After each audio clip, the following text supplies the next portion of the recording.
Here's the thing, Bruce. I'm great at controlling my anger. I do it all the time. But when I'm catcalled in the street, when incompetent men explain my own area of expertise to me, I do it pretty much every day, because if I don't, I will get called emotional or difficult, or I might just literally get murdered. So I'm an expert at controlling my anger because I do it infinitely more than you. This is HBR News number 370. R.I.P. Nora Vincent. Andrew Tate is banned from everything, where we reflect on the stories of the week and give it the Badger treatment. Hello, everybody, and welcome to Honey Badger Radio. I hope you guys are doing well this week and that you're laughing at all of this absurdity so that you are not consumed by it. I am joined by my lovely co-hosts, Hannah Wallen, Rainer Mercam, and Mike J. And my name is Brian Martinez. I am the producer here at HBR. And he's also lovely. I try to be. I'm feeling kind of lovely today, though. I am feeling kind of lovely. So we have a great show lineup for you guys today. So please be sure to continue the conversations both in the chat as well as the comment section. On this week's HBR News Show, we're going to be talking about the recent passing of one Nora Vincent. And if you don't know who Nora Vincent is, we'll be sure to give you guys like the quick and dirty version. But I do think that it's like what she did is pretty important. And I have to at least commend her for her honesty that, you know, sort of like followed that experiment. But we'll get into it in a bit here. And yes, we are allowed to say her. Yeah. She's a blast from the past where you were allowed to pretend to be a gender you're not and not therefore become the gender. We'll get into that. Yes. There's a libel case that was recently won that you might have not heard about because of the way the media is choosing not to cover it. Andrew Tate, the professional misogynist, I put that in quotes, he's basically been banned from everything, and there's a lot of different mixed opinions on whether or not that's a good thing, and more. So stick around, it's going to be a good time. And but be sure to join us afterwards for the patron-only show. So I have this story I saw. It's an opinion piece written by a woman about herself, I guess, and we're gonna like look at this in the patron show. It's entitled "My Adult Children Say I Wasn't a Good Mother," which first thing that comes to mind is, why would you write this? my first thought. But then the other is, so what do you think about that? Like, this is kind of weird. You know, you have someone, and I think they have like a reasonably large platform, and they're using it to write an article about how their children said to them that they were not a good mother.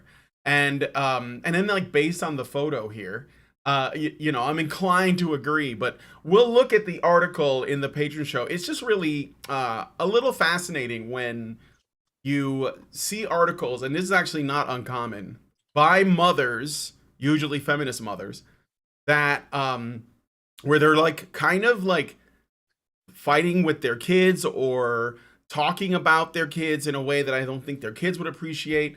This is something that I've seen, or they become kind of remorseful for how they were when they were younger. So we will check that out in the patron show. If you want to be a part of that, either as a member of the audience or even a participant in the discussion itself, please consider becoming a Badger by going to feedthebadger.com and setting up a monthly subscription. $5 a month will get you into the Discord, where you'll be able to watch all the additional content and comment on it just like you would any other YouTube video.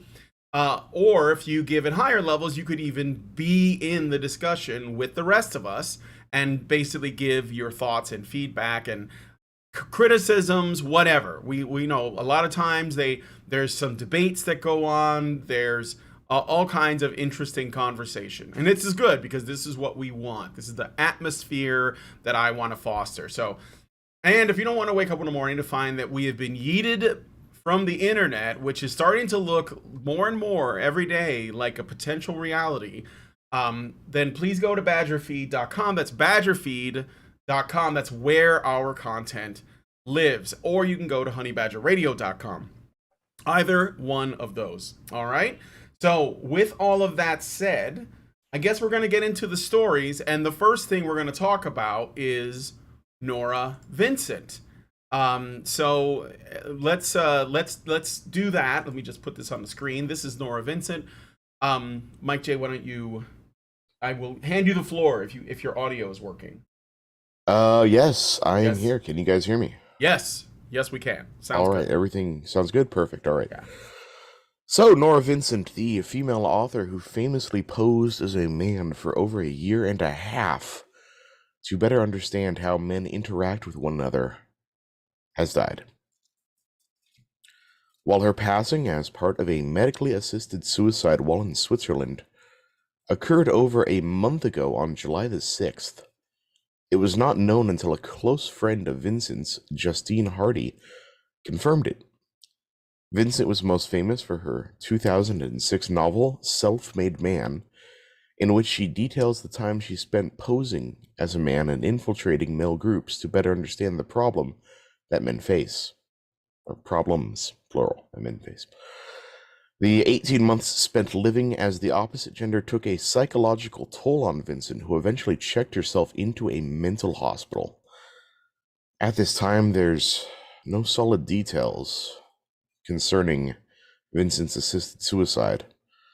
Vincent is survived by her mother and 2 brothers. So it's a shame more women haven't sort of replicated Nora Vincent's experiment. Not because it could possibly leave you suicidal. That's not what I mean. I mean, successfully pretending to be a man is the only way a woman can really ever experience the world without the privilege of being able to play the victim, experience what it's like to be held accountable for what they've done, let alone blamed for things they didn't do. I mean, unless they advocate for men's rights. Once they've left the convention in question and gone back to the real world, they go back to being an anonymous woman and they get all the perks of the victimhood. The thing is, the window of opportunity for women to perform this experiment and present the conceivable conclusion that men can be and are victimized by the very condition of never being seen as victims. Because if Nora Vincent performed her experiment in 2022, you can predict what the reaction would be. You changed your gender presentation to masculine and you noticed how people started treating you substantially worse. Well, that just shows you how much the world hates trans people. And lo and behold, they still get to play the victim. This, by the way, is why feminists find transgenderism so useful. Because it gives them a way to explain away male victimhood by appropriating it as non-male victimhood, non-binary victimhood, or whatever. It's like the toilet thing. Women hate the idea of sharing a toilet with men, but it's not because they hate men. It's because they're transphobic. Abracadabra. Nobody hates men. Misandry isn't a thing. People just hate transsexuals because of misogyny. And when all this new generation of autistic girls with zipper tits grow up to realize trying to be men is severely difficult in a world that rejects everything about male-bodied individuals, their suicides will inevitably be chalked up as transsexual suicides, adding ever more fuel to the fire of the trans victimhood narrative, while we continue to ignore the ever-rising cases of cisgendered men killing themselves. That's just toxic masculinity and so on and so forth. I wouldn't be surprised if that's how feminists go on to remember Nora Vincent as a pioneering trans man who died because of a male chauvinist transphobic society or something. That's if they remember her at all. They seem very reluctant to do so for the most part. I doubt very much that her story is told in gender studies classes, even though it seems like exactly the sort of thing a gender studies class would teach. But no, if the moral of the story and the conclusion of the experiment is, hey, wow, it's difficult being a man because people kind of hate men, that very much breaks the narrative, doesn't it? So, yeah, R.I.P. Nora Vincent, a remarkably brave and compassionate adult female human, if I'm still allowed to call her that. One thing I will say. Oh, go ahead, Mike. It would be funny because she would totally agree with you on that front. She was approached several times after the self-made man experiment and asked if she was trans, and she deeply, deeply rejected that, saying that I'm just a lesbian, and no, I'm not trans, I'm not gender fluid, I'm not even non-binary. And she felt that was a very important distinction to make, especially in regards to the self-made man experiment. This, for the most part, this wasn't a thing back in the 20 in the noughties or whatever it was called. It's very much a recent. Well, it's been trendy in recent years. Yeah, I think there were whispers of it because you can find queer theory that goes back to the 80s that tries to like introduce the concepts of being non-binary and all that, you know. So but now it's become like a very trendy thing, especially amongst young Zoomer girls.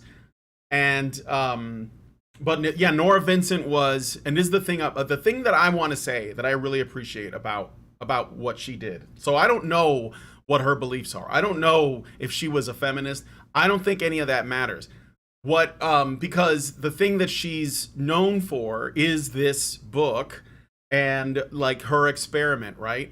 And she could have, if she was really committed to the gender abolitionist like worldview, where, you know, a woman could live as a man and like they could just say it's no different, or more than that, like you could do the feminist thing and say, well, I lived as a man for a year and a half and I thought it was awesome and now I understand patriarchy. Like she could have completely just lied to us and just said what, you know, the academics wanted to hear or the media people wanted to hear, but she didn't. She actually told the truth about her experience. She said, you know, I really struggled.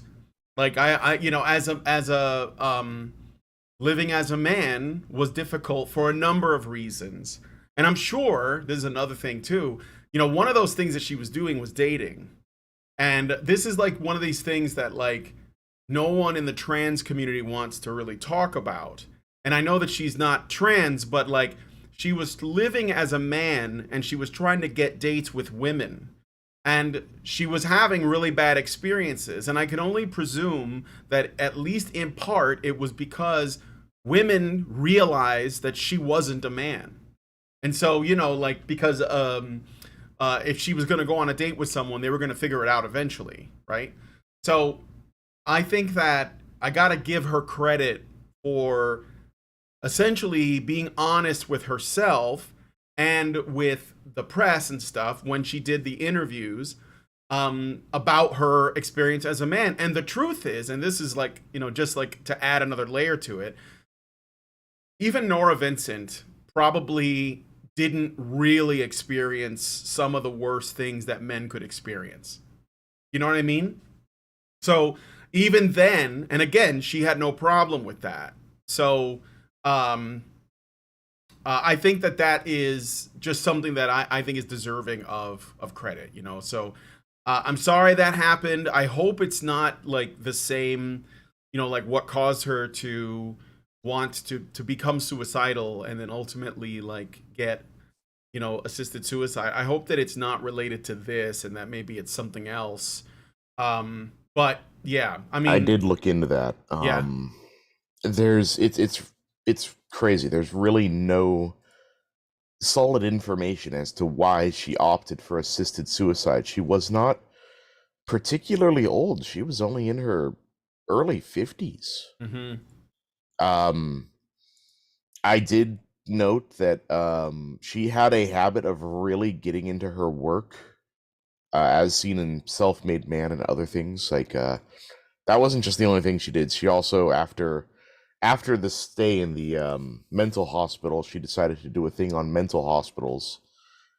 And just like Self-Made Man, she really, really, really, really got into it. Like, we're talking method actor status. Like Heath Ledger would do, or like Joaquin Phoenix would do, you know, where they lock themselves in a hotel room. Daniel Day-Lewis, yeah. Days and weeks, and then they emerge as the character.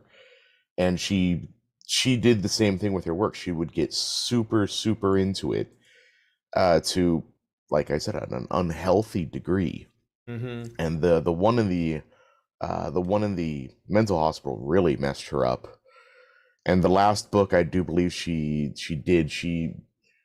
basically came outright and said something to the tune. She was doing, I forget this famous female author that committed suicide. And she said something, a quote to the tune that, like, nobody realized that this latest novel wasn't just a novel, it was my suicide note or something like that. It was Virginia Woolf, I think. Yes. Yeah. And like I said, there's really nothing else, and we just have, I guess, just the word of this friend of hers, Justine Hardy, which, you know, I checked. She's a real person. She exists. She's I do believe, a columnist in Britain, I want to say. And I did find an article by her talking about Nora Vincent and the path to assisted suicide, but it was paywalled and I couldn't see anything above like the first paragraph, something like that. Yeah. And I just want to say it now. I just want to put it on record, put it on text, or well, not text, but get it in the video. Fingers crossed. What? This is a new book. What's a new book? She's still alive out there. The assisted suicide thing was a hoax. New book. Is that what you? Are you serious? I'm maybe being more optimistic than I should. Oh, hoping too much. Well, yeah.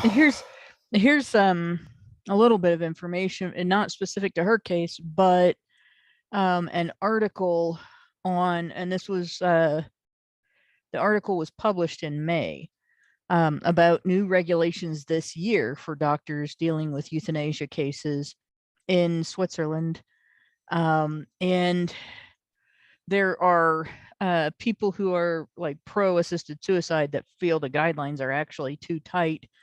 But it basically says that assisted suicide for healthy persons is not medically and ethically justifiable. A healthy person who wants to end their life must prove that their suffering is unbearable and that other options have been unsuccessful or are rejected by the patient as unreasonable. They have to have at least 2 meetings, at least 2 weeks apart, with a doctor before the final decision.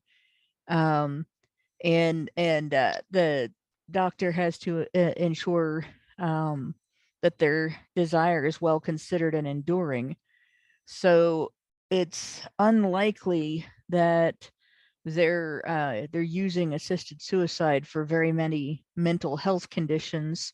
And the complainers on this feel that the requirement that a doctor decide on the severity of a patient's condition is an infringement of the individual right to define the extent of one's subjective suffering. So clearly, the standards must be at least strict enough to the point where they're holding the doctors accountable for not simply prescribing or approving assisted suicide for people who are maybe treatably depressed or suffering treatable anxiety or other mental health conditions that sometimes can make people feel suicidal. Hopefully, that supports the idea that this might be another experiment. On the other hand, if that's not the case, then she probably had a physical health condition. And a lot of times when people opt for assisted suicide, they have something or are um, going through something like they've got a genetic condition or some other condition that is going to cause a painful death or a torturous death, and so they opt for a peaceful death instead. That's a little earlier than the condition would take them. So those are basically the two possibilities, the two most likely possibilities, is that either she had some sort of physical health condition that was really bad, or she is doing an experiment. Yeah. I would hope for the experiment, but you never know. Like all kinds of things can happen with people's health, Yeah. and it's and it seems to happen to some of the best people too. So I'm glad she did the experiment that she did, because I think a lot of women really have no understanding of what it's like to be held accountable for everything that you do. And things you don't And do. yeah, and then most women have no clue what it's like to be held accountable for things they didn't do, but they think they know very well. And most women have no idea the difference between being a little lonely because your friends are busy right now, and being a little lonely because you have realized, like, by the time you're 12, that it's you against the world. Yep. Everything bends over backwards for us. Like every institution that is charitable, every government institution that is socialist policy, basically controlling any part of the economy, does so for women's benefit, right? Our social standards to protect the family and the community does so for women's benefit. Our education system is geared around how girls learn, and then how a particular type of girl learns, no less. And so boys are pretty much all left out. And there's a percentage of girls that recognize that, because we kind of get left out too. But most girls don't get that. All that stuff. Most girls don't get that.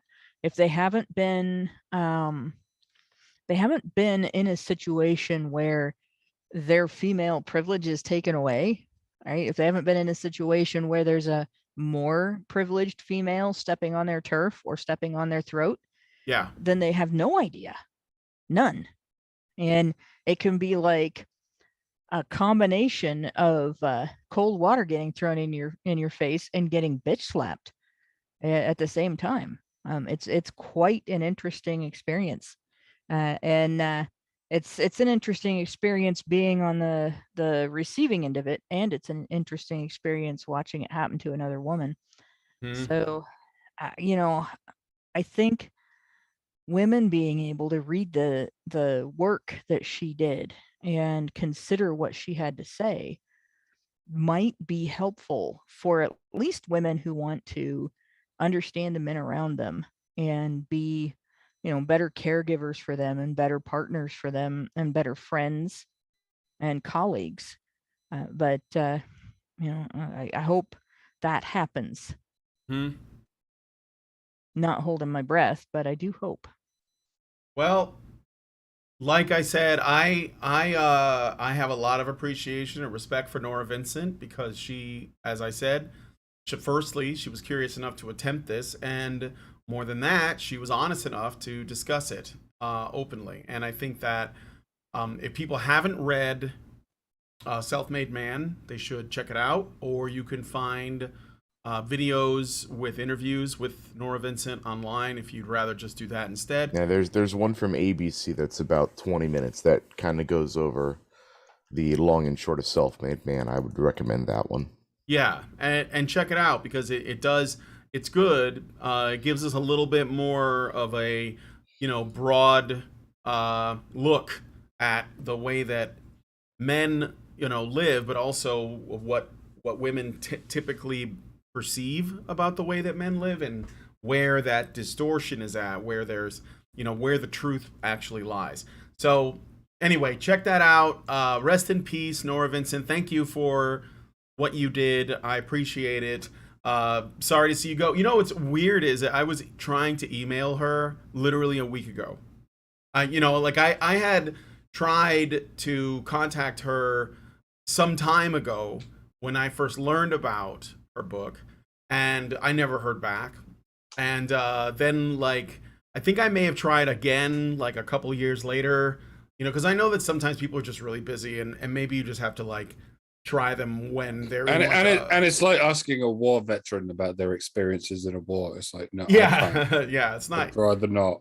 Sometimes they'd rather not.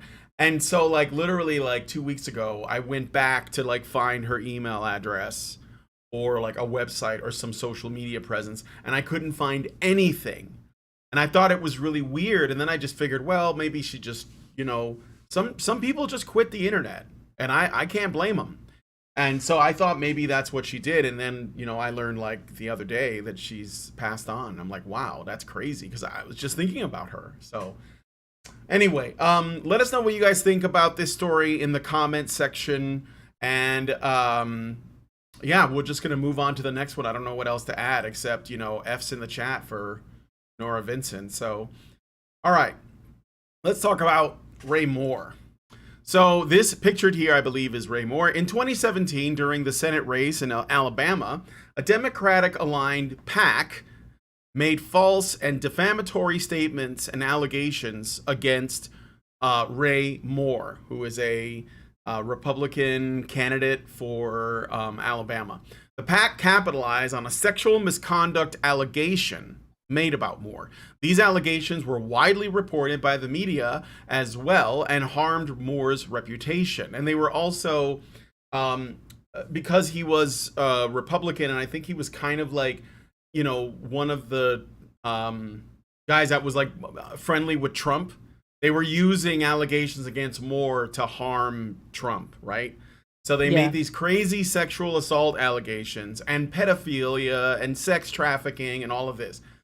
So Moore, as a result, he lost the 2017 race after a woman came forward to the Washington Post and claimed that Moore sexually touched her in 1979 when she was 14 and he was a 32-year-old assistant district attorney.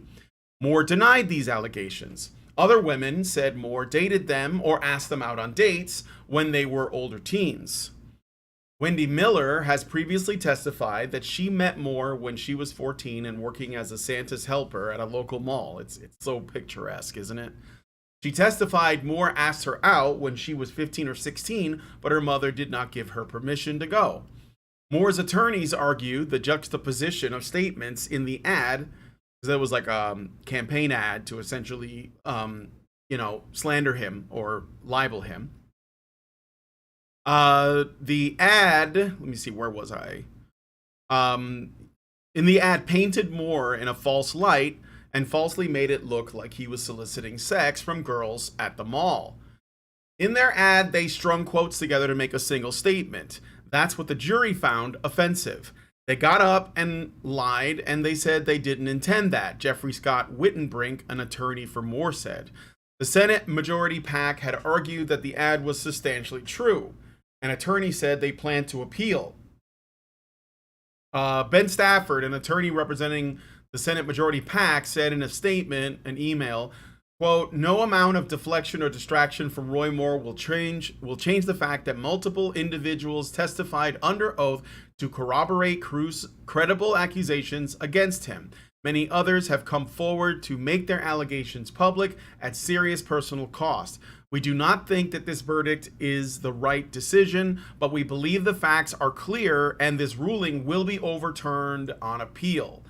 Important to point out, so this is the reason why I chose this story. When the allegations against this guy came out in 2017, it was all over the news.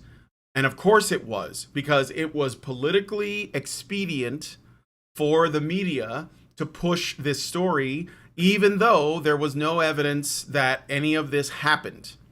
So they just jump on the bandwagon because everyone else is doing it, but mostly because it serves them politically to do this. Because if you can connect this guy to Trump or just demonize him, then because you just have like a hate boner for Republicans or whatever it is that you have a hate boner against, and we allow that to influence us without looking at evidence, without, you know, challenging the narrative being put forward, then it can very severely damage someone's, not just their reputation or their career, but I mean, it can put them in danger, because if people believe that this guy is just like picking up girls in malls and raping them, then what's to stop some guy from doing something about it?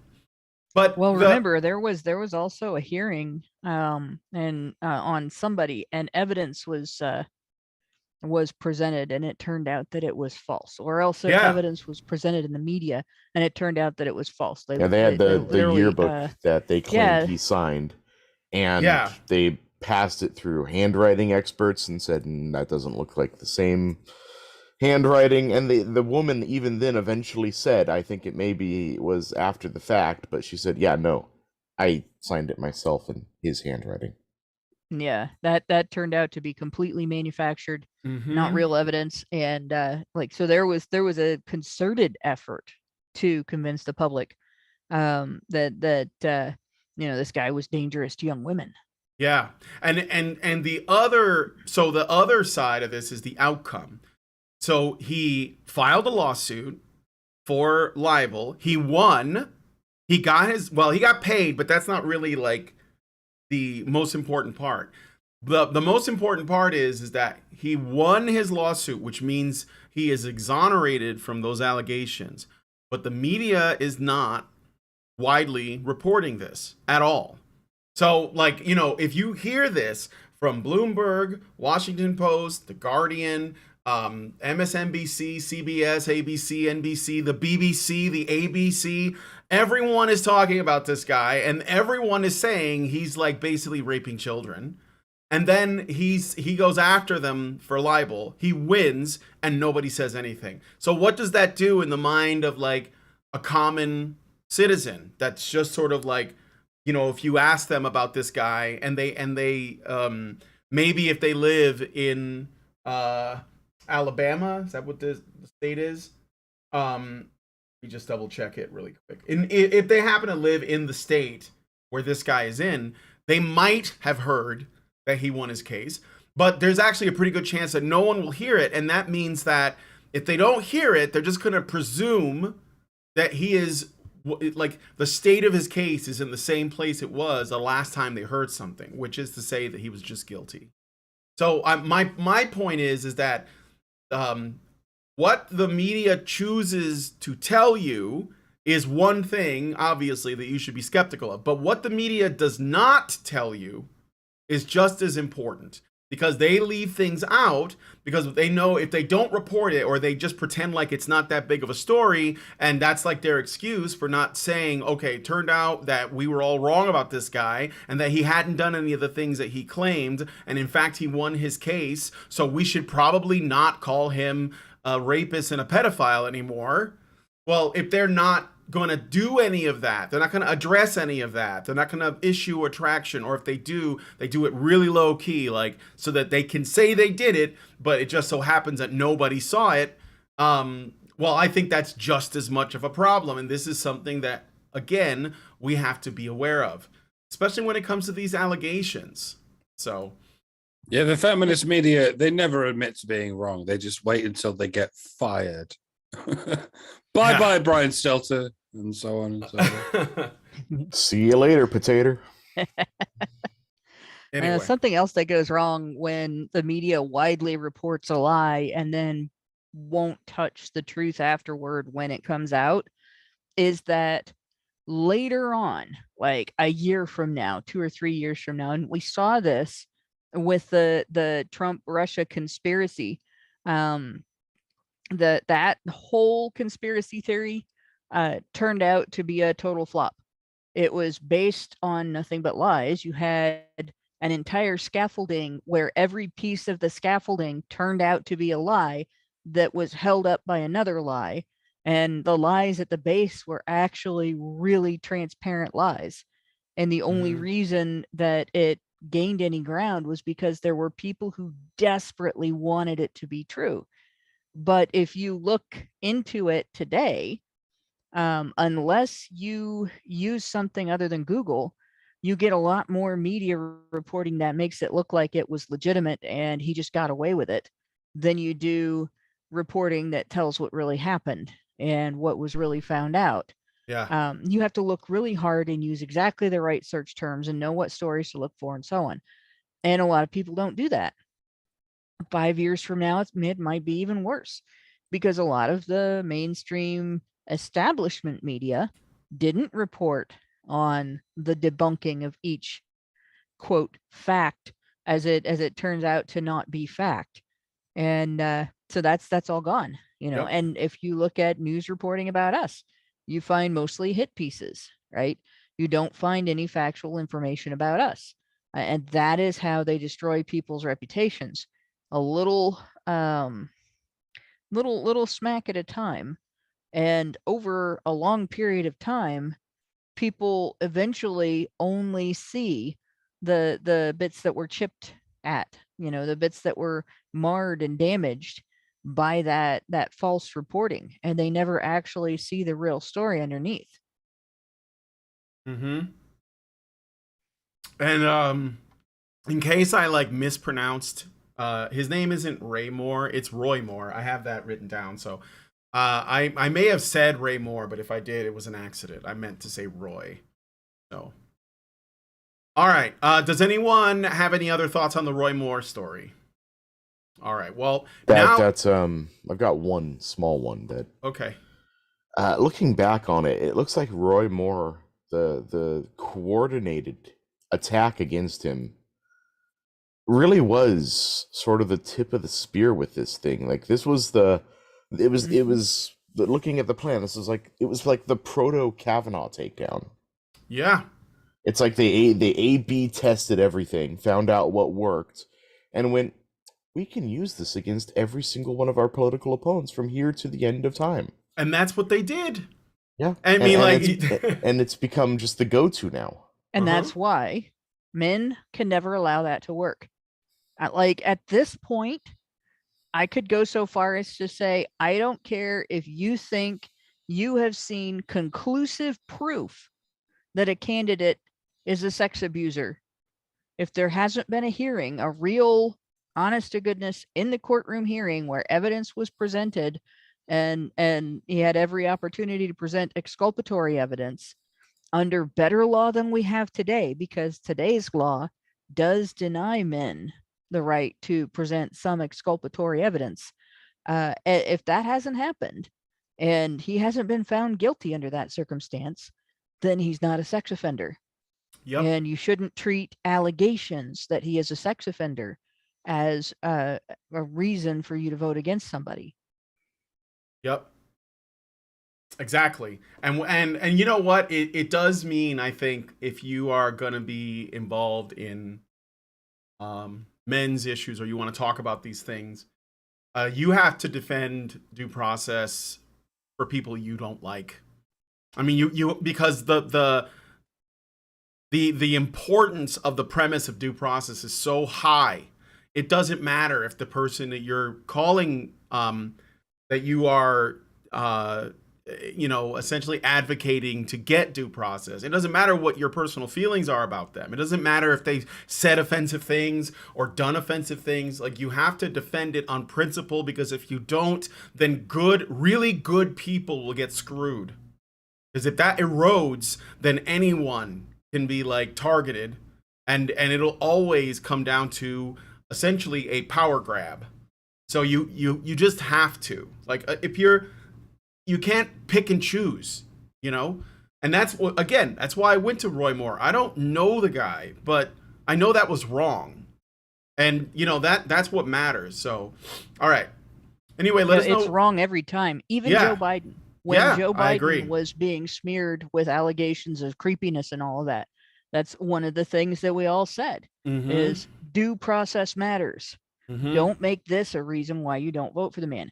Personally, I say don't vote for the man because he's a walking piece of shit who tried to take away your due process rights. Right. But there's plenty of legitimate reasons to not vote for the guy. We haven't seen him actually fuck a kid. We've only seen him sniff their hair. So just work on that.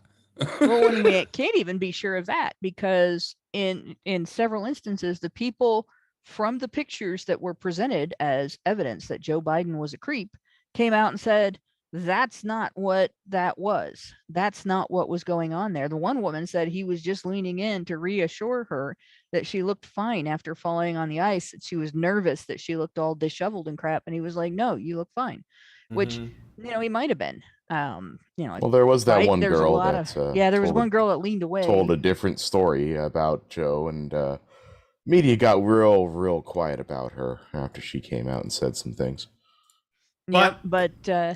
But yeah, again, Yeah, but this even is then, something that was not put on trial. yeah, and even then, meanwhile- I think it's dangerous to like essentially use what is like someone's interpretation of the discomfort of women and girls as like the Right. primary motivator for like, like how they make their political decisions, or how I mean, that is a very dangerous thing to do, because you are essentially handing women the power to decide who wins elections based on how they pretend to feel.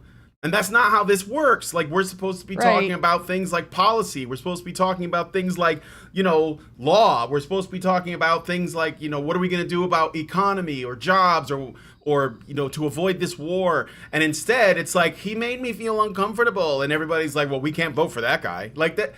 You're morons if you do that. That's moronic. Joe Biden had a career in politics stretching back decades. Yeah. Like, I think he was a senator when Ronald Reagan was president. Oh, there's like footage of him in the 70s. And the funniest Yeah. thing is, he looks exactly as old as he does now back then, except he had slightly more hair. Old in a different way.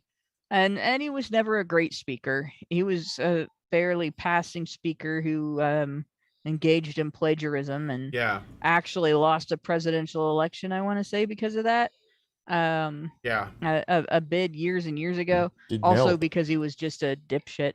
But you look at his record as a politician, people should be able to figure it out from that. And to this day, I do not understand why the ACAB graffitiing, marching in the streets, yelling that they want dead cops and all that crowd voted for the man who passed the crime bill that put the people in jail on whose behalf they were protesting, and the Violence Against Women Act that took away men's due process rights if they are accused of intimate partner and sexual violence, and their right to equal protection by victim services that are funded by the state if they happen to be the victims of intimate partner or sexual violence. Like, it hit them at both ends, and which in and of itself sounds like a sexual assault. But and yes, just to let the feminist crowd know, that was a rape victim telling a rape joke. But yeah, Joe Biden didn't need to be accused of anything inappropriate to be a shitty candidate. He just needed to have his history looked at as a politician.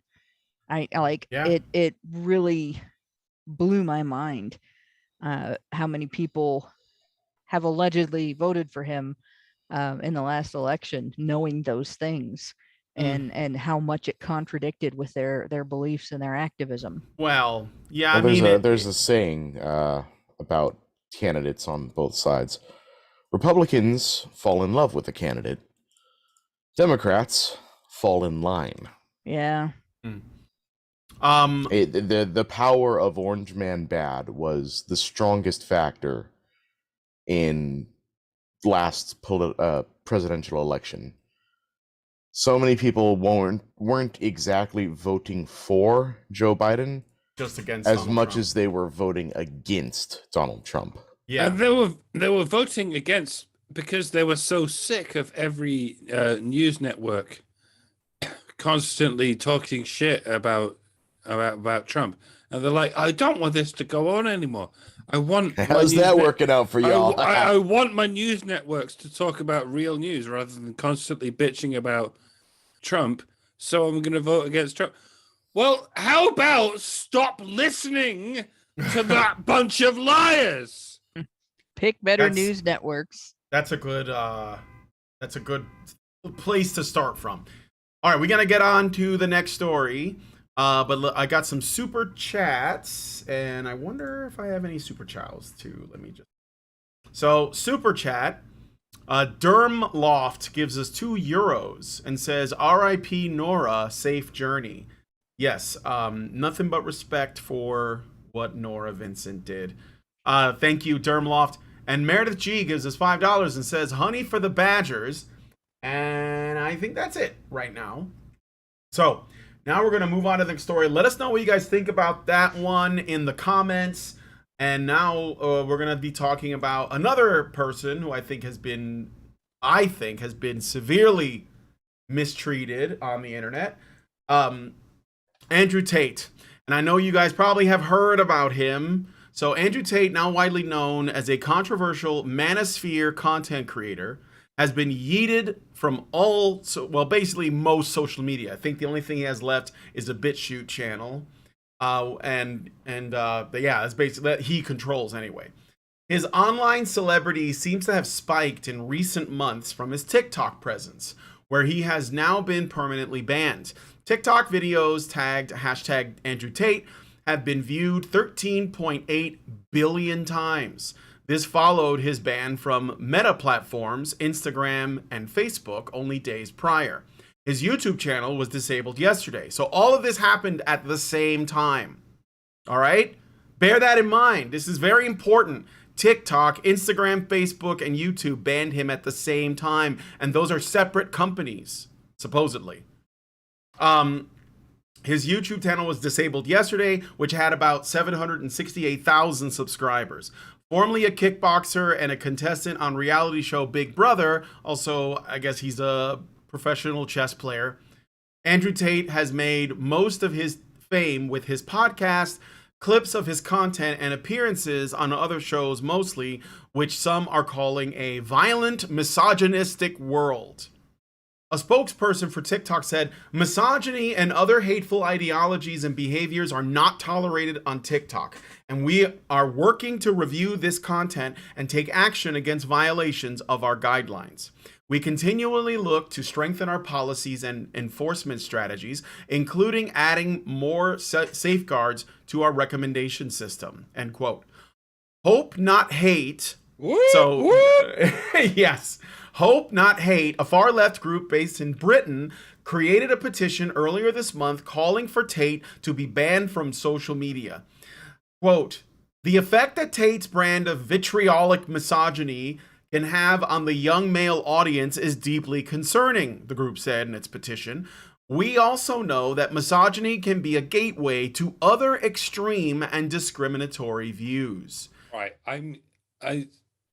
I'm convinced at this point that the people in charge of social media giants, like the CEOs and whatever, are fully aware of the Streisand effect and how it works. They know that if they yeet someone who's already famous, it's going to create a backlash like the wings of a phoenix from the flames that's going to fly the celebrity in question even further into the stratosphere. They'll delete you if you're controversial but not famous, because at that point you don't have enough of an audience to kick up a stink. But they rarely catch it that early because you're generally under the radar until you have the power to kick up a stink. They don't have enough human eyes on the prize to do that. And even if they did, they'd be playing whack-a-mole forever with small channels who defy the narrative because they're all over the place. If they really want to bury a content creator who's on the cusp of becoming famous, like me or like Honey Badger Radio, they don't just delete your channel, lest they summon the demon of the Streisand effect. They simply throttle you and shadow ban you so that you lose subscribers gradually and with Suspicious regularity. If you complain to YouTube saying, "Oh, you deleted my channel," then you might get an active response and you might get your channel reinstated. But if you complain to YouTube along the lines of, "Hey, I appear to be losing 30 subscribers every time I publish a video," what do you think YouTube's going to say? They'll go, that's normal. That's just people unsubscribing from your channel as they ordinarily do. What, 30 subscribers every time I upload? Yeah, that's just, they're very coordinated, the people who hate you. Nobody cares, nobody complains, and your channel slowly dies along with your motivation to make videos. So when someone gets deleted across multiple social platforms at the same time, I've become suspicious on many levels. They're making a martyr of this guy, and they know it because they know how the Streisand effect works, and they're ignoring it. They're not coming at this from a place of tactical game theory that they usually would. They're doing this because an outside influence has forced their hand. So when you mentioned hope, not hate, just now, my ears pricked up like a massive prick fucking me in my ears. Hope, not hate is a highly influential communist think tank that for some reason has the power to tell the BBC what to do. When Hope Not Hate tells them to jump, they say how high. I don't know how and I don't know why.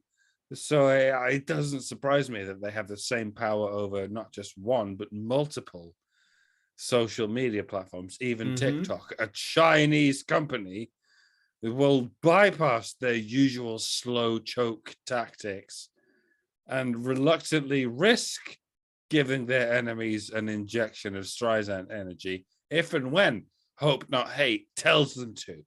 How? Why? Not since Jeffrey Epstein has anyone had this much power to make gigantic institutions jump through hoops like this. Where's your island? Hope Not Hate. What kind of child sacrificing island rituals have you been inviting CEOs and world leaders to? Someone needs to look into these people. They are a menace, and not just to us. They are a force of dark chaos. Their priorities are predictable. They hate men, they hate white men, they hate straight white men, etc. But the knots into which they can twist anyone into, the net they have cast over the movers and shakers of our increasingly globalist society is frankly staggering. It's the kind of thing MI5 should be looking into. It's the kind of thing the CIA should be looking into. But alas, these institutions already seem to be compromised by the very entities they're supposed to be protecting us from. Fucking doomed. We are doomed, folks. The commies have taken over. Look what happened to any given country that adopted communism. It is going to happen. It is already happening across the entire Western world. If we can't stop it, the least we can do is acknowledge that it is happening so we can come out the other side of the collapse and perhaps not let it happen again. What was I talking about? Andrew Tate. Jesus. I do get away from myself sometimes. No, it's all right. You might have noticed, guys, that like whenever things like this happen, it's always the same people, the same groups, the same ideology that is involved. It's always the same.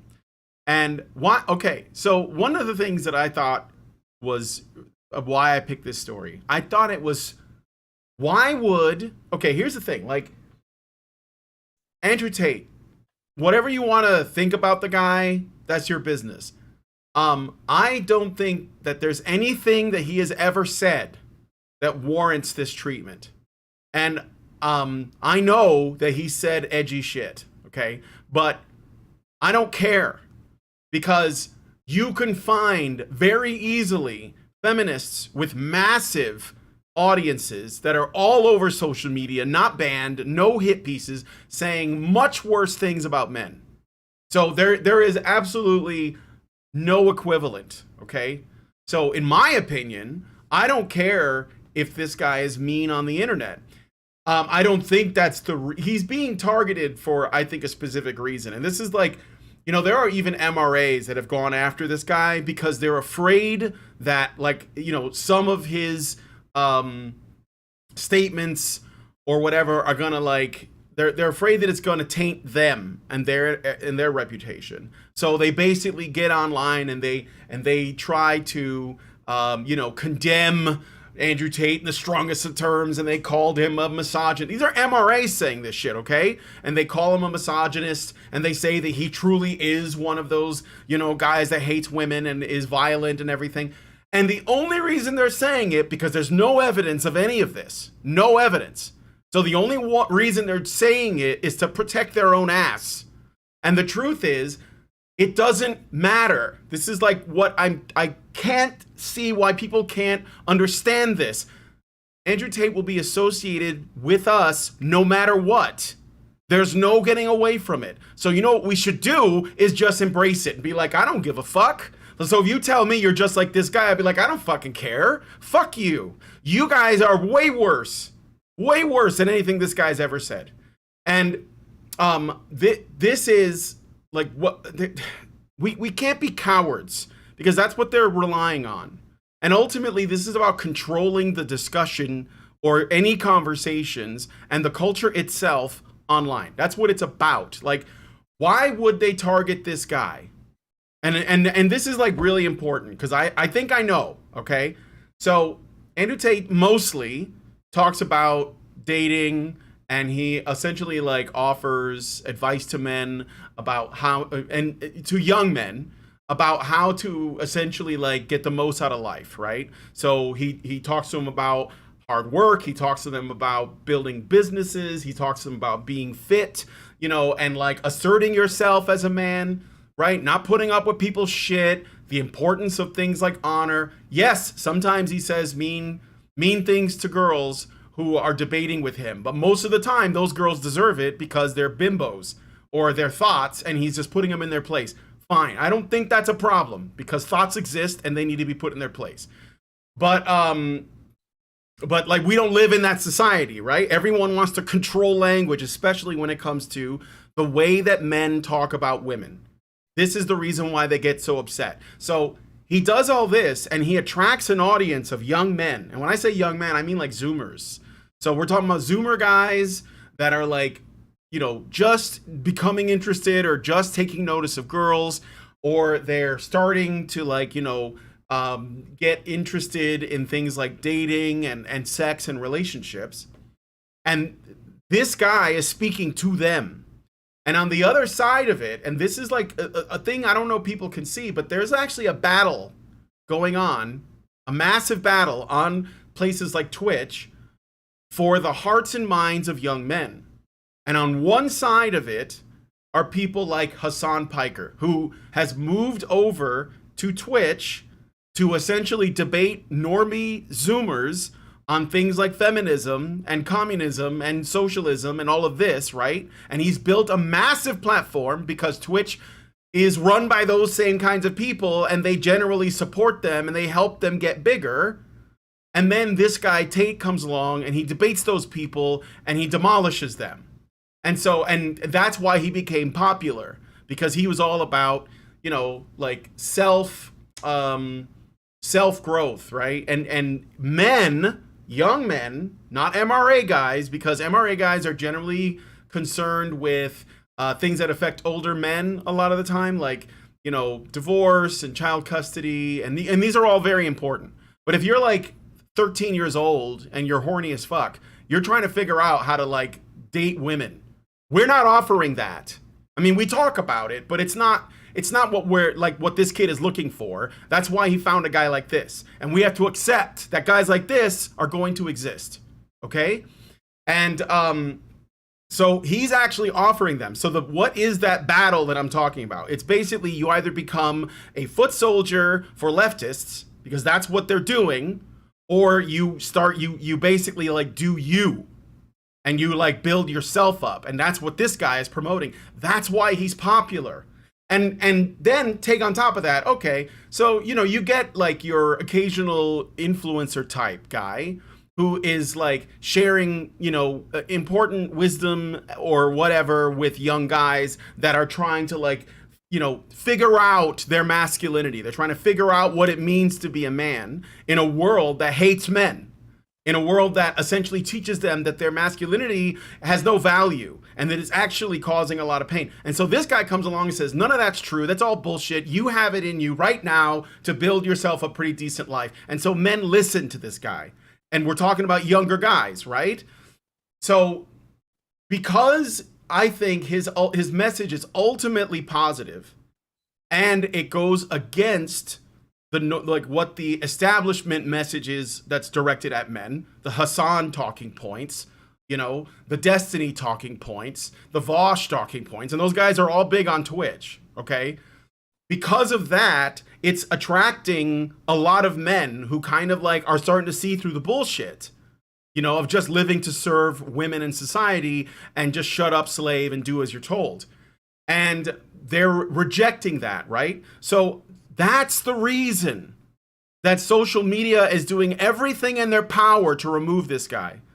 And they coordinated it. Like they could have focused on any individual that could have like legitimately potentially been dangerous in some way. I don't know who, but they could have, but they didn't. They chose this guy. So like, this is the thing that I think this is the reason why I won't demonize him.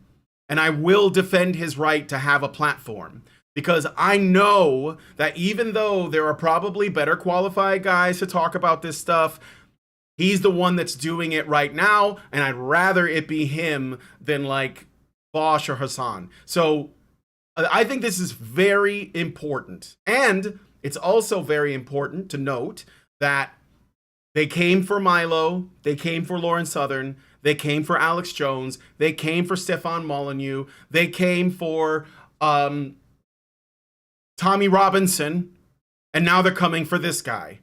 You think that's like, is that really a wild thing? Like, you follow that logic all the way down? It's not random. These are not random things. I mean, Molyneux criticized women. I don't know if that's that's the thing they went with, but my point is that this isn't random. So we cannot, and Trump, thank you. We cannot, we can't pretend as though we can somehow separate ourselves from people like Andrew Tate because we don't want to get kicked off the platform, because I promise you, they will kick us off the platform eventually. Like there is, I mean, this is like beyond the pale. Like, this guy hasn't done anything. There's a lot of allegations flying around, no evidence, and we're just supposed to believe it. I mean, because he has like. What I'm telling you is they won't kick us off the platform because, as I said, they know how the Streisand effect works. When someone's actually an existential threat to their narrative, they don't yeet you. They slowly throttle you and they try to make you quit.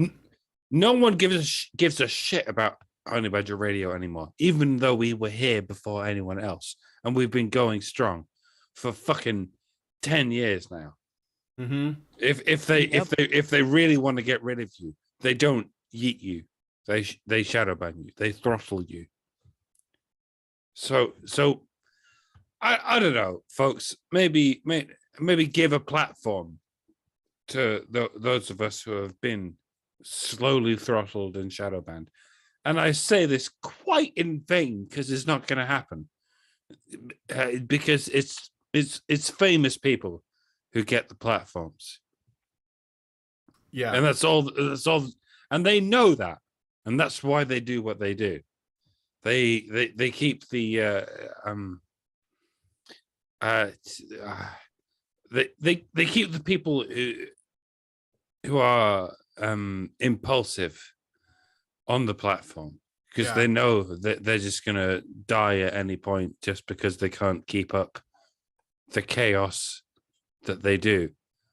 But when it comes to people like Honey Badger Radio, they'll just slowly throttle us.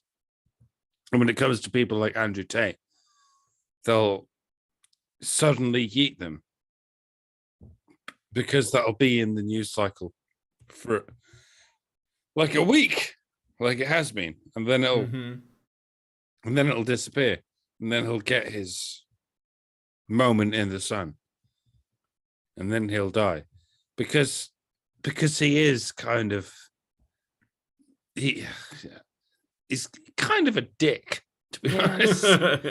But when it comes to people like us, I mean, we are kind of dicks, but we're consistent with our principles, and we have been for a decade, and that's why we get slowly throttled and shadow banned, and that's why the likes of Andrew Tate get suddenly yeeted.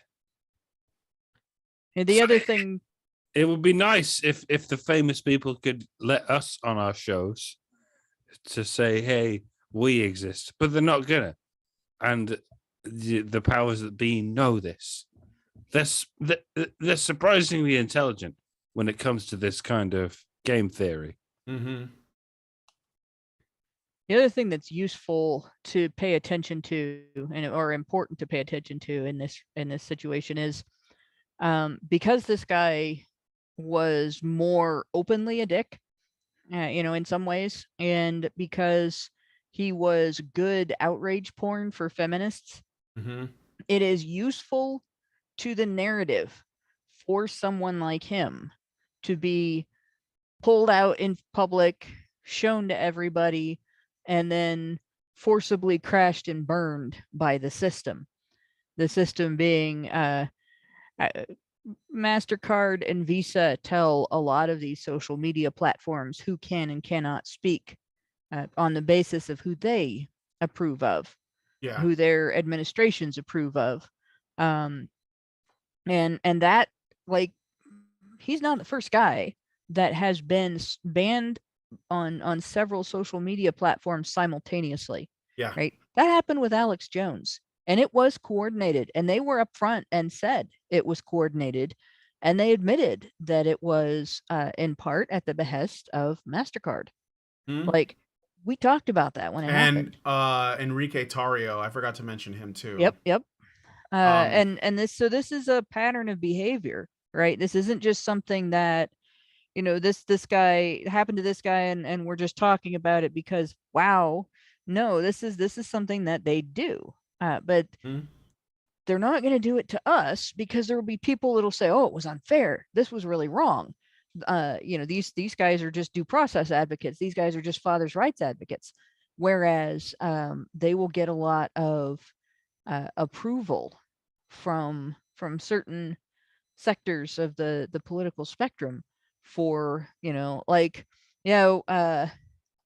Lat QCD 92 says burning the witch at the stake. And that's exactly what this is, right? This is a witch burning. Alex Jones's ban was a witch burning. Alex Jones's hearing was a witch burning. Yeah. And what witch burnings are good for are two things. One, they satisfy the bloodlust of the public. And cancel culture is a feature of bloodlust. People don't deal with real blood anymore. They only, want to starve you to death outside of their view. They don't actually want to burn you at the stake anymore. But the other thing is, it tells all of the other potentially accused witches, you better keep your ass in line or you'll be next. And that's what this was for. This doesn't have to be about anything that he did wrong, if he did anything wrong. And I know a lot of people might turn around and say, well, this guy was asking for it. This guy, or he really was a witch. We shouldn't support him. We're this and that. No, none of that's right. And here's why. If you want us to be able to say in public on platforms like this that men have a right to present exculpatory evidence in a court of law when they are accused of sexual violence, even when that evidence is embarrassing to the accuser, or perhaps especially when that evidence is embarrassing to the accuser, because sometimes it's embarrassing to the accuser because it proves she lied, then we have to be able to protect this guy's right to say things that people don't want to hear. And it doesn't matter if he was, I know some people were saying a scam artist or a con artist or this or that. That doesn't matter. You don't have to approve of what people say to support their right to say it. If he's not organizing illegal activities in public, then he isn't saying or doing anything that should move us to support him being banned. Yeah, And exactly. like that's going to be my stance on it. Yeah. I don't yeah. have to like him. I Nope. just have to like free speech. Exactly. And no, I think that's right. I think it's there's a bit, so, you know, it's sort of like people like Alex Jones, you know, they appear to be like really extreme examples, and a lot of people will rationalize them getting banned from the platform because they're like, well, it's Alex Jones, he is kind of out there, you know. And he even lost, like, I guess he lost his lawsuit with the, you know, the families of the, you know, shooting or whatever. Yeah. But you know what though? That's the justice system. Like, he's gonna, you know, they made the ruling. He's gonna deal with the consequences. There's no need to like consistently bring it up. And again, that's one incident in like his very long and career that has a lot to it. So, but obviously the media is going to use this to delegitimize him completely, and that's something that we should probably be, you know, adamant about, because again, it's the same thing. It's like how you can destroy someone legally, but you can also just destroy their reputation, and that can be just as, you know, harmful to people. And I think that, like, you know, for my part, I think the most important thing with the Andrew Tate thing is that they're targeting him. Why are they targeting him? Like, you know, like I said before, this could be anyone. And what is he doing? Well, he's talking to young men about what? About masculinity. He supports masculinity. He supports young men, like, trying to, you know, connect with their masculine identity and maximize their potential.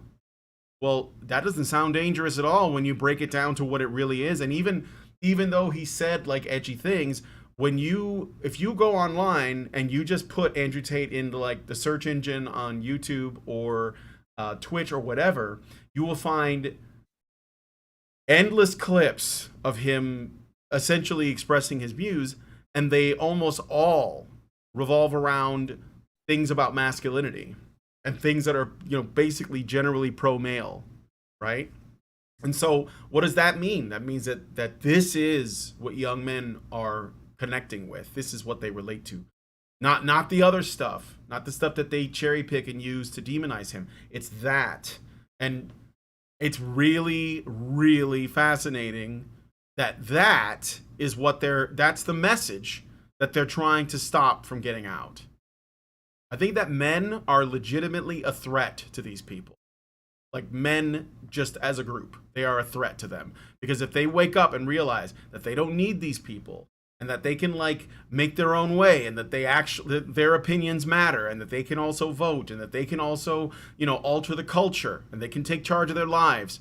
If they realize that, the whole thing could just fall down, you know? So, all right, I got another super chat from Albert Nader Retro, gives us $5 Canadian, and says, Captain America said the price of freedom is high, but it's a price I'm willing to pay. Part of that price is people will say things you don't like. Well, yeah, of course. And that's the thing, they just don't think that men can have any opinion on women other than absolute, like, I don't know, appraisal, worship, servitude. And like, if you have, and again, he doesn't even have bad things to say about women that don't deserve it. So it's really not irrational. You know, honestly, I think it's more him having things to say about men that are not bad. Yes. I mean, you look at progressive feminist narratives on men and progressive feminist narratives on women, right? They didn't coin any kind of equivalent of toxic masculinity for women until they started getting complaints from people. What about toxic femininity? Doesn't toxic femininity exist? Right? Yeah. No. And that was the first thing you got back. Nope, toxicity is a male trait. And it took a while before we started hearing about toxic femininity. And of course, the difference was toxic masculinity. It generally revolves around men's failure to serve or accommodate women, and toxic femininity generally revolves around women's choice to serve or accommodate men. Right. Yeah. So on both sides. Well, it's patriarchy it's both ways, right? Right. It's patriarchy both ways. And if we have, a guy talking about positive masculinity, when feminists invented an entire term and narrative and discussion intended to make it normal and popular and sound like it's not hateful to demonize and castigate men and gaslight them for experiencing the social pressures that they experience in life, then they certainly don't want some guy coming along and showing men how to live outside of that narrative. They can't have that. Right. Yeah, exactly. And I think that ultimately this is about control over that conversation. So that like men won't wake up and realize that the world they live in is hostile towards them. So all right, let us know what you guys think about this one in the comments. We're gonna move on to the final story, but first I did get another super chat from Albert Nader Retro for $5 Canadian. He says, I've heard Tate on Fresh and Fit. He's a punk ass PUA. I'll defend his right to his opinion, but I won't be having a beer with him anytime soon. Well, again, that's fine. I don't think that I never said that anyone had to do that. All I've ever said is that, if a man shares his opinion, he should be allowed to do that. It doesn't matter like what you think about it.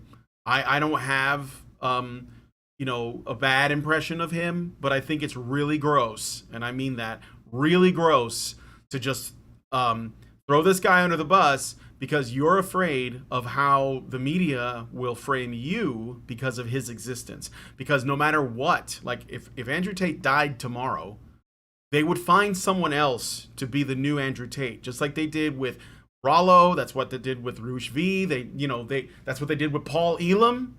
Like it doesn't matter. They're gonna find somebody. They're gonna look for something that they can interpret as extreme. They're gonna use it to paint all of us with the same brush. So running away from that is cowardice. You have to face it, and you have to say, you know what? He has a right to that opinion. I don't give a shit. I'm not even going to tell you what I think about what he said, because that's not important. He has a right to say it. And that's they're gonna keep playing whack-a-mole with everyone who they consider to be a legitimate mole. But in the meantime, they're going to keep suppressing people who they don't even want to appear as a mole. Honey Badger Radio will never stick its head above the surface as a mole because they won't let it. That's true. That's what you need to consider. Some of us don't even get to be a mole. So Albert, I've sent you a link using the Badger live streams account that you should probably go read. I wrote it. It's that article I referenced last week, the PUA cheese touch strikes again.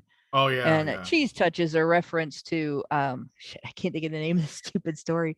But it was a story about a boy growing up. It's one of those stories that my son really liked when he was a kid, because the main character was a boy dealing with the normal issues that a kid deals with while he's growing up.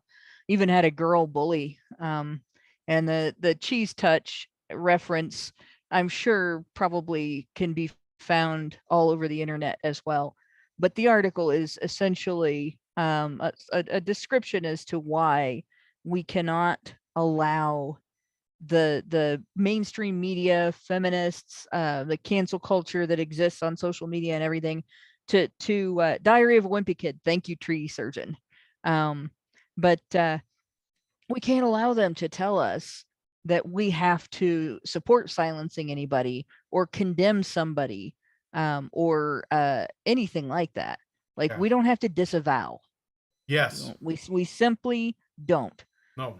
All we have to do is support the right to free speech. We can support the right to free speech for people we disagree with vehemently. Yep. I even support feminists' right to speak freely. I'm just going to argue with them as vehemently as they say what they're saying, because I know, what's fact, and I know what's logical, and we should be able to do that. Yes. That's how we hash out ideas. And the stupid ideas fall to the wayside most of the time, and the good ideas rise to the top most of the time when we are able to speak freely, and when we are able to use logic and reason to hash those ideas out without somebody coming in and saying, oh no, that's abusive, you can't say that. Silence. Absolutely. All right. So anyway, let us know what you guys think about this. I'm not the biggest fan of Andrew Tate myself, so I get it. Think he's a bit of a blowhard. Think he doesn't have too terribly much to say interesting, but yeah, still deserves the right to speak. Still deserves a platform, and even if you don't like him, look up the story, or I don't know if it's a story, the video of him going like winter camping with a friend. Yeah, it's comedy gold. All right, I'll look it up. All right, so let us know what you guys think about this in the comments. And I look forward to seeing your thoughts. So now we're gonna move on to the last story. This one's I just kind of thought this one was kind of funny. So maybe there's something more serious going on under the surface, but yeah. So Mike J, let's talk about cougars in Gambia. Yeah, a bit of a problem down there, a bit of an invasive species, if you will. So the tiny country of Gambia in West Africa has a message for some of its older, female, British tourists. And that message is, leave and stop coming back. The former British colony, see, they just can't stop meddling down there, has seen a rise in tourism, mostly among older British women ever since the 1990s. But not the kind Gambia wants.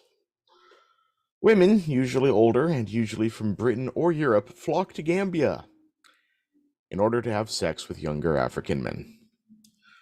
So pervasive is this practice that Gambia has become a country better known for its sex tourism than its 560 bird species and 2 UNESCO World Heritage Sites. Most of Gambia's sex tourism is managed and booked online, with young men meeting these older women at airports and offering their services at beaches and around a prime tourist spot called the Senegambia Strip. The director of the Gambia Tourism Board, gotta make a go of this, Abubakar Kamara, hopes the small country can shed this image, stating, quote, "What we want is quality tourists. Tourists that come to enjoy the country and the culture, but not tourists that come just for sex," end quote. The tourism board has begun marketing towards tourists that are booking winter trips, as they find that winter tourists are the least likely to engage in sex tourism. Gambia's government has also considered laws to deter young men from engaging in the sex trade, and government officials have urged the UK government to do anything they can to prevent their older female citizens from exploiting Gambian boys.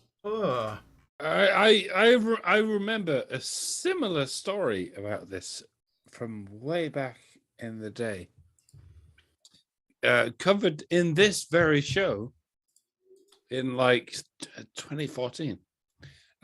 James, remember James? Goes by Mastership in the old. Oh yeah.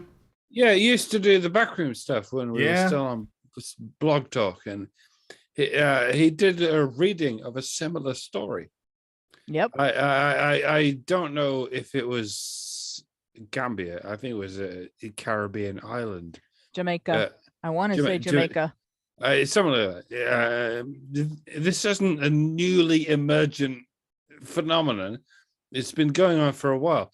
European ham beast women touring the third world looking for nubile young black men to fuck for money. And these ham-beast women, I don't know why we're calling them cougars. Cougars are nimble creatures. These are ham-beasts.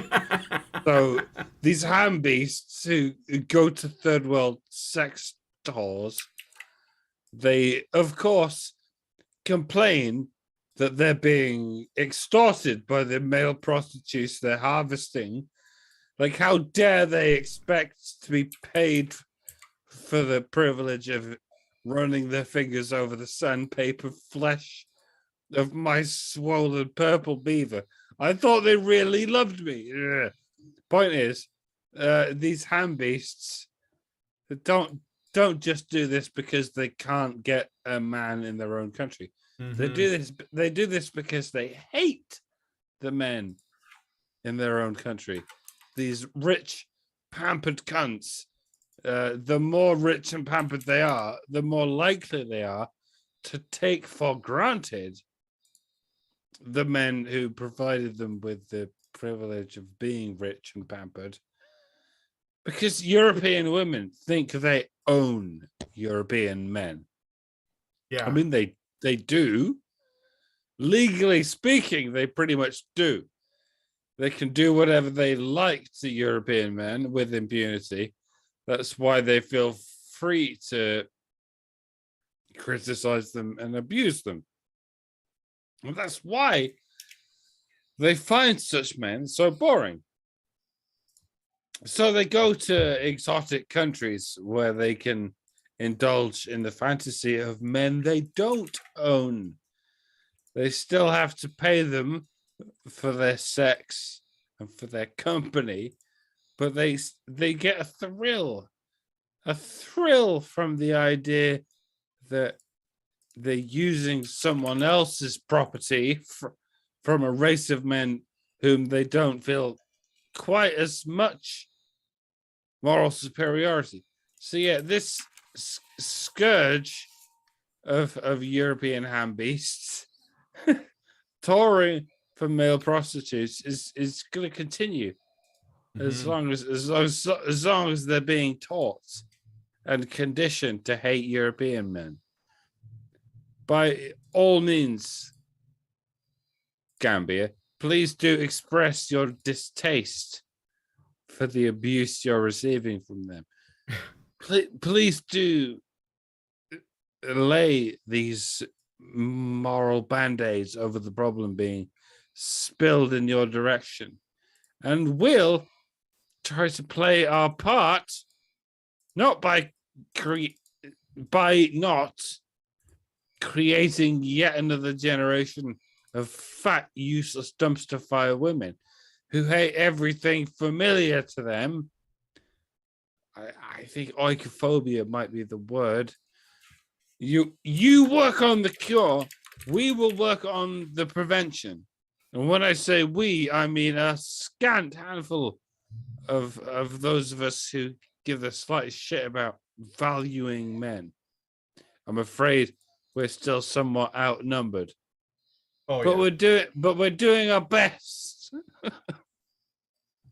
You know what? I now that I think about it, it's actually kind of interesting that you know, obviously the Gambian government wants to, you know, slow this down or maybe even eliminate it completely, and their whole thing is, you know, we don't want this to become a sexism tour spot. We want people to come to our country to enjoy the culture and the food and the other things.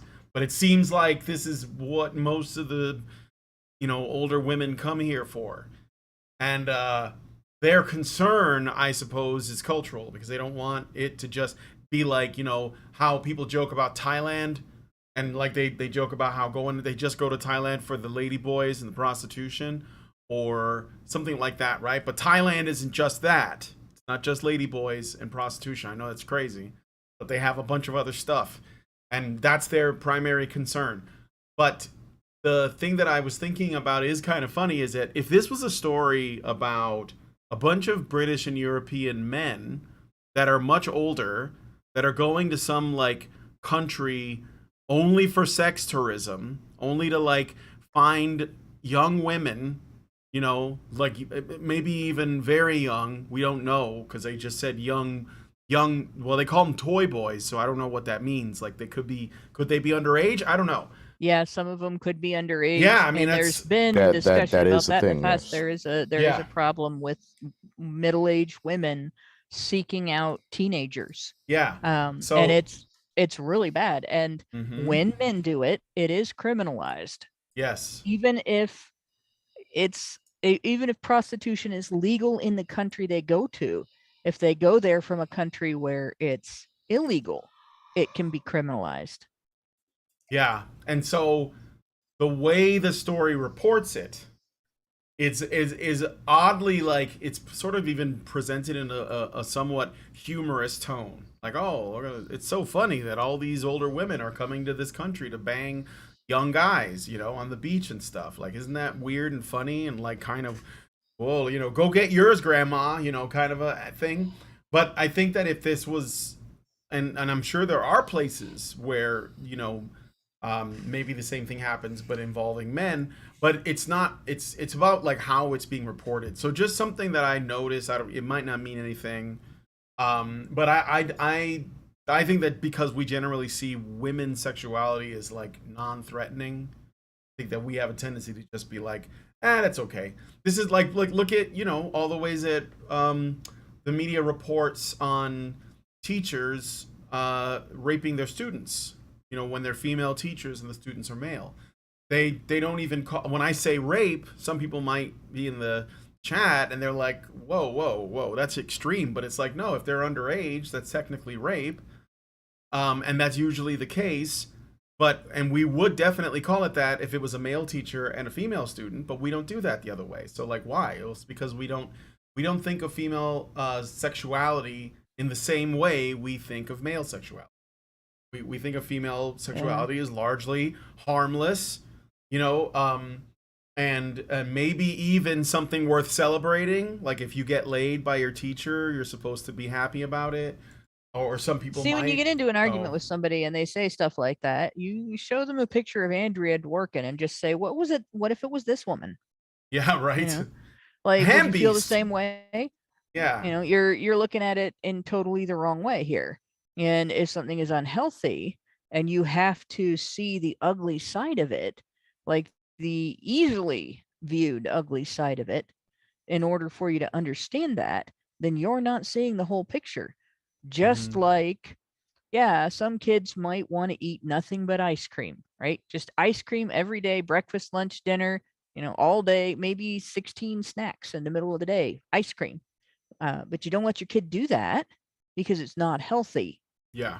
And they're not going to get the nutrition they need, and they are going to get things that they are going to be damaged by. It's harmful to them. And they're going to develop a taste for ice cream, and they're going to have a rough time ever eating anything healthy, right? Because you can be addicted to sugar. And that kind of thing happens when you subject a young person to adult activities that they are not prepared to handle. And, you know, all the chemical things that go on and all that, like the idea that you can just make, you know, it something that's okay because say that the teacher was attractive or the teacher was female. It should be really driven home to people just how bad that idea is. So, yeah, I mean, that was like the thing that kind of jumped out at me just now when we were talking about it, is that it is funny that we're treating the way it's being written makes it seem like this humorous story, you know. And I'm like wondering, like, would they have said the same thing if there was a similar story, but it was basically some other country saying, hey guys, you know, maybe stop coming over here and soliciting sex from, you know, women, because I'm, you know, and they wouldn't. I don't think they would treat it the same, and I'm fairly certain they wouldn't. So, but also, what the hell, ladies? Like, what? That's kind of like, damn. You'd think they'd have grown out of it, but guess not.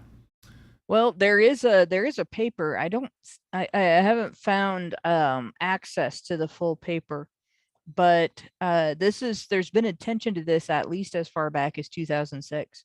A Female Sex Tourism, A Contradiction in Terms by Jacqueline Sanchez Taylor looks into this, and like apparently there's a pretty big problem with this in Jamaica and the Dominican Republic.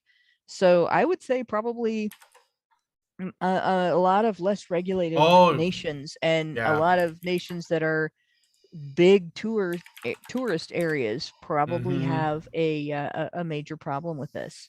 Yeah. And I mean, women probably feel safe going to another country to do this because they're less likely to get arrested as tourists, and if they do get arrested, it's less likely that their friends and family will find out about it. Yeah. Yeah, that when you mentioned Jamaica, I immediately thought, like, I know people who went there just for that. So, all right. Well, let us know what you guys think about this story in the comments. We're gonna move on.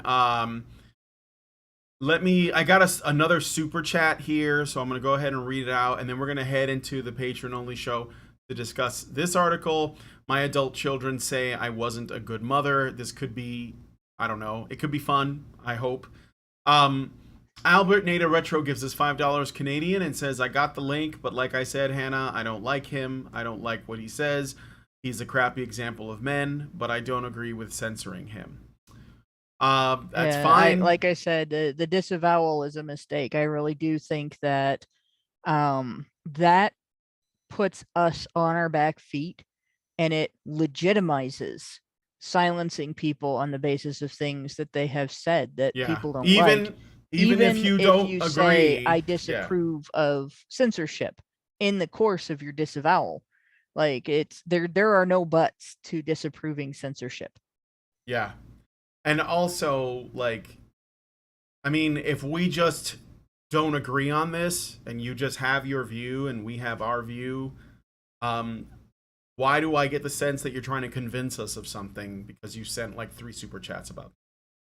And I'm not being mean, but it's just like, if you keep making the argument, no, I don't like him, I don't think he's a good man, I don't like this, but I'm against the censorship thing. Well, what are you trying to get us to say? Because you've sent 3 super chats about this. So I'm wondering if there isn't like some kind of desire to see us meet you halfway in some way. And it's like, I'm not going to do it because he has nothing to apologize for, as far as I'm concerned. So, and I won't defend that. Like I won't. What I mean is, I won't get on board the, like whatever bandwagon that's where people are trying to do this like halfway thing, where on the one hand they're like, oh, well, I don't like him, I think he's a douche, he's not like me, I'm a better man than he is, but also he shouldn't be censored. No, because when you say I don't think he is a real man or something to that extent, you're putting yourself above him just so that you can make this condemnation while simultaneously being so good of a man, like so uniquely blessed with moral superiority that you can say, but I'm against him being censored. Like that's some like crazy edgy thing to say. Just drop it. So, okay. Anyway. Thanks for the super chat. I appreciate it nonetheless. All right. So anyway, we're going to move on to the next story. Let us know what you guys think about all of these in the comment. Well, we're going to be going into the patron show is what I'm getting at. So thank you guys so much for coming on today's show. If you guys like this video, please smash like, subscribe if you're not already subscribed, hit the bell for notifications. Let us know what your thoughts are in the comments. Share this video because sharing is caring. And, with all that said, we're going to head into the patron show. So thank you guys so much for coming on today's episode of the HBR News Show, and we will talk to you all in the next video. Men's rights activists are machines, dude. Okay? They are literal machines. They are talking point machines. They are impossible to fucking deal with, especially if you have like a couple dudes who have good memory on top of that too. Holy shit, you're fucked.